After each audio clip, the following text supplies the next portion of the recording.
Queridos irmãos, a paz do Senhor. Aleluia.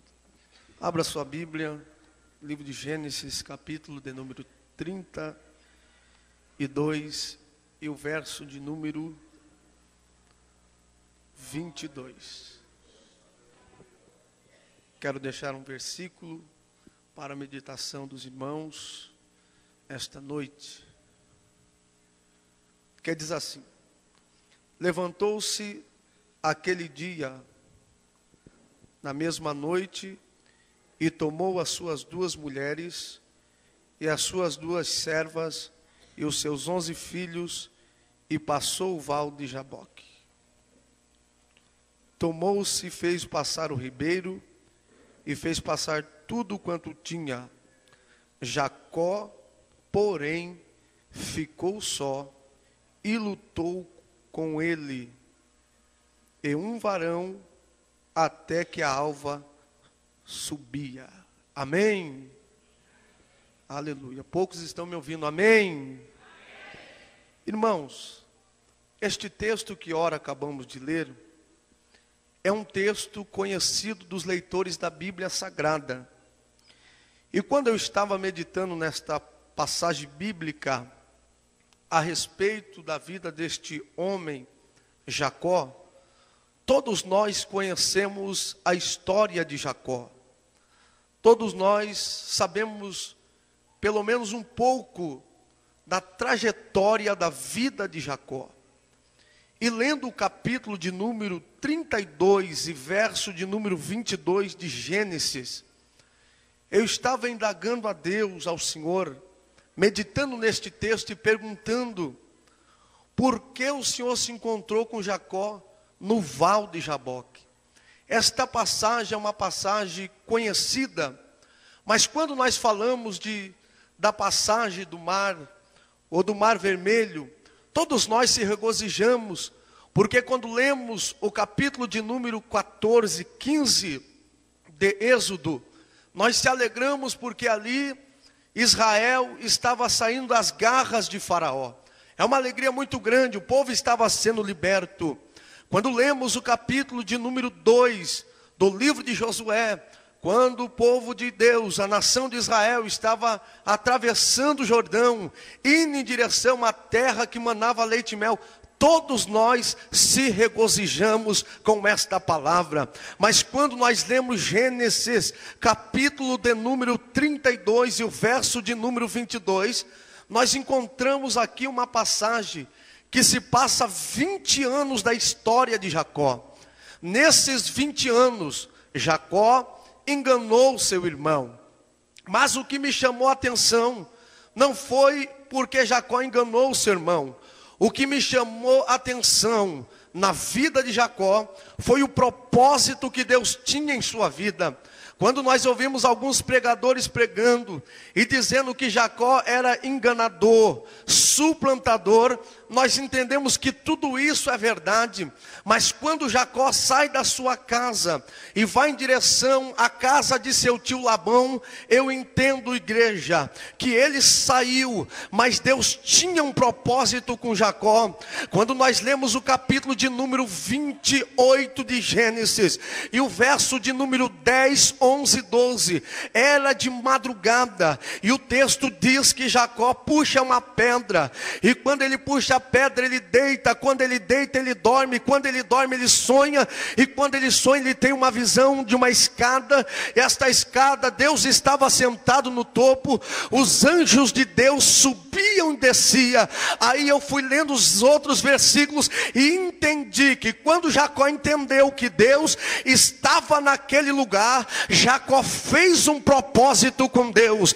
Quando ele fez um propósito, ele arrancou do seu alforje. O que ele arrancou? Ele arrancou azeite e derramou sobre a pedra. Sabe por que Deus tinha propósito na vida de Jacó?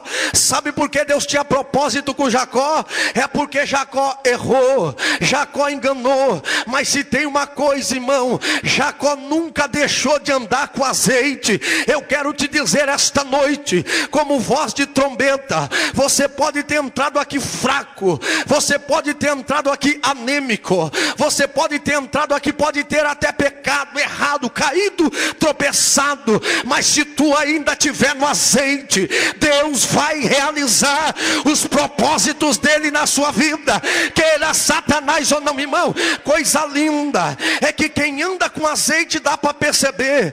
Perceba livro de Lucas, capítulo de número 10 e o verso de número 30. E descia de Jerusalém para Jericó um homem, e ele caiu na mão dos salteadores. Diz-nos a Bíblia que na mesma ocasião descia o sacerdote, porém este sacerdote era vazio. E eu vou provar para você, o homem ficou meio morto. Ele não estava morto não, segundo a Bíblia ele passou e não fez nada por ele. A Bíblia Sagrada diz que na mesma ocasião descia o levita, e o levita também não fez nada por ele. Mas o texto diz que descia o bom samaritano, e quando ele viu o meio morto, diz a Bíblia que ele atou óleo nas suas feridas. Sabe o que eu entendo aqui, igreja? Não basta só termos títulos de sacerdote, não basta só sermos crente, não basta só estarmos na igreja. Quem tem azeite tem misericórdia, quem tem azeite tem compaixão, quem tem azeite em vez de fofocar ajuda, quem tem azeite em vez de fechar a porta abre. E essa noite, se você entrou com o teu vaso vazio, Deus vai encher o teu vaso e vai te dar vitória. Não basta só ter fama de sacerdote. A Bíblia diz que Samuel ungiu Saul, coisa linda, mas ele pensou que a fama de ungir Saul ia durar para o resto da vida. Deus chega até Samuel no capítulo 16, de Samuel, até quando terás dó de Saul? Havendo eu rejeitado, enche o teu vaso de azeite e vem. Mas não é sacerdote, irmão. Tem muito sacerdote por aí que só está com o nome, aleluia, por causa das coisas do passado. Mas essa noite Deus vai encher o teu vaso de azeite. Levanta a tua mão, enche o pulmão de ar da glória a Deus.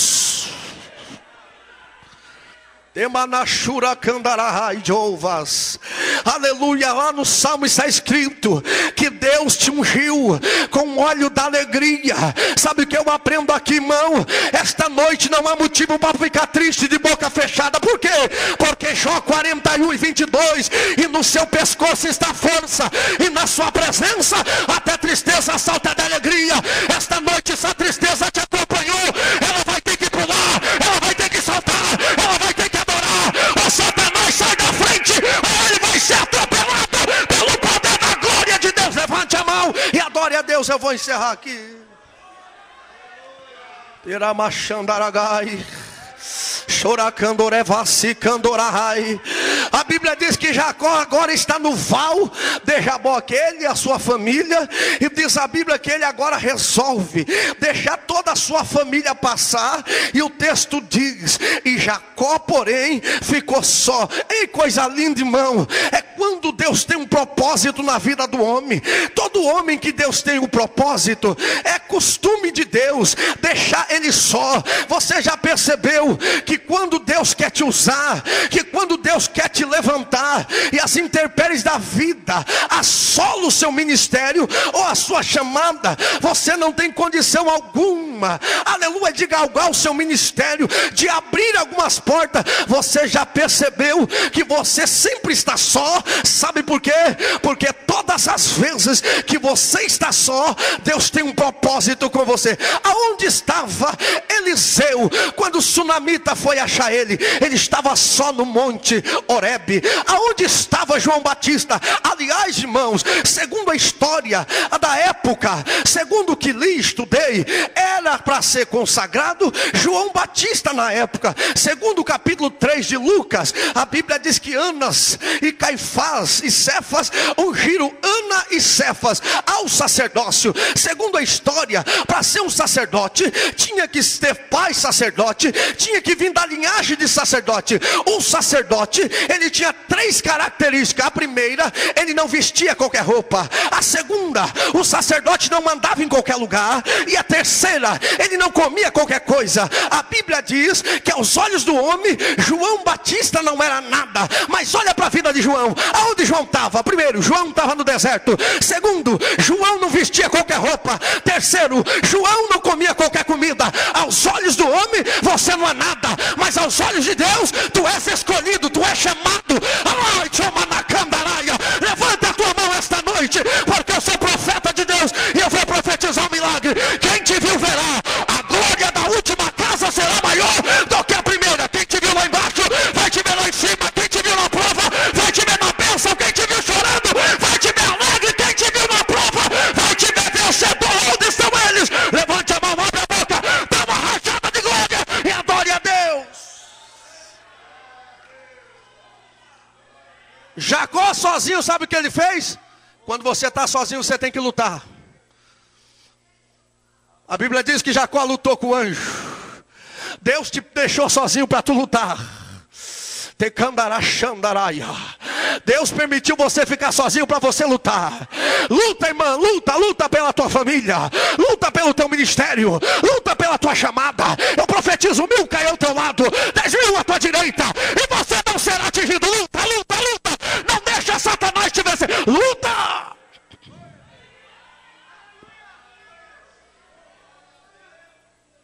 Se você não lutar, você não vai ter êxito na sua vida. Para nós encerrar o último versículo. E a Bíblia diz que ele prevaleceu contra o anjo. Quando você luta, Deus te dá vitória. Você prevalece contra a prova.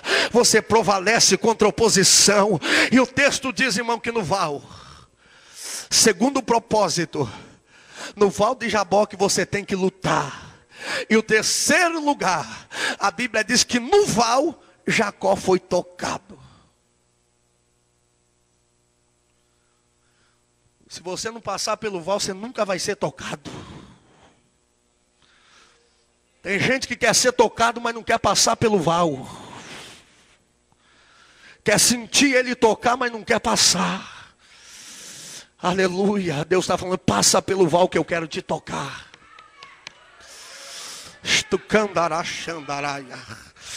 Passa pelo val que eu quero te tocar. E a Bíblia diz que ele foi tocado. Quem é tocado por Deus é diferente. Quem é tocado por Deus é diferente. A Bíblia diz que quando Pedro foi tocado, queimado pelo Espírito Santo, a primeira vez que ele abriu a boca para pregar, quase 3.000 almas aceitou Jesus. Porque crente tocado, quando ele abre a boca, irmão, as almas vêm aos pés de Cristo. Segundo, quarto lugar, a Bíblia diz que Jacó começou a andar diferente. Porque quem é tocado por Deus, ele anda diferente. Fala diferente. Caminha diferente. Da boca dele, aleluia, só sai coisas diferentes. E eu profetizo que a partir de hoje, o que aconteceu com ela? Foi tocada por Deus, é por isso que ela está diferente. O que aconteceu com ele? Ele foi tocado, passou pelo val. Quem passa pelo val, irmão, é diferente. Deus está dizendo, é tempo de ser diferente. É tempo de andar diferente. Não seja crente Nicodemos, que só vai buscar Jesus de madrugada. Aleluia. Seja um crente fiel, que ande diferente, caminhe diferente, pregue diferente, cante diferente, faça obra diferente. Ei, essa noite, como ministro de Deus, eu profetizo, Deus vai levantar uma geração diferente. Oh, Rabacandaraia. Esta geração não se contamina com o pecado. Esta geração não vive debaixo de adversidade, caluniando companheira. Esta geração compartilha da bênção, anda na bênção, vive na bênção. Levanta a tua mão, abre a tua boca e dá uma rajada de glória agora, vai.